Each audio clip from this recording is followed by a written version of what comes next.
Oedipus Rex is a very visceral work, you know, it's for a chorus of 42 men. There's real force. It kind of is a piece not only emotionally, but viscerally that kind of hits you in the gut. In combination, there might be something really interesting about continuing the narrative of Oedipus and creating a brand new Antigone. And so we commissioned the brilliant Canadian composer Samy Moussa to write a new Antigone for female voices, which would contrast with the male voices of Oedipus Rex.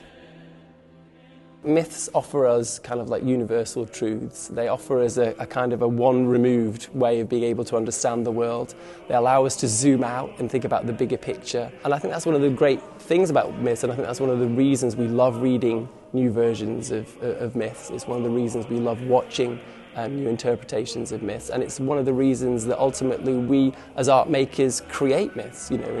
Art making is a process of innovation. It's about divergent thinking. It's about learning to dialogue with people who think differently from you, and I think those lessons are really great in not only art making but in life itself. Jocasta, in terms of many of these Greek myths, is the connector between many. So for example, she is the mother of Antigone, but later we realise she's also the grandmother of Antigone. She is the wife of Oedipus, but later we find out she is the mother of Oedipus. Those are very big, profound kind of moments in somebody's family tree or DNA. She is the energy of this work that we are making, and in a way that's why I wanted to call the whole work JOCASTA'S line.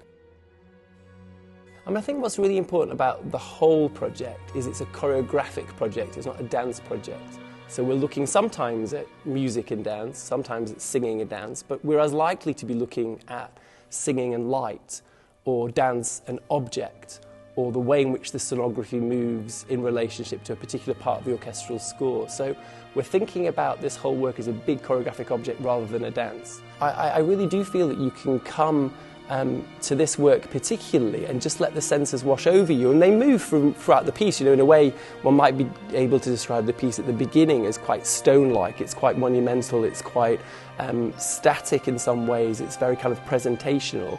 But as we work through the whole of the 90 minutes of the work, it starts to become more like water, or as Cocteau would say, science made flesh. I love that we have, as a capacity of human beings, to be able to go through all of those sense systems and work out how we feel about something.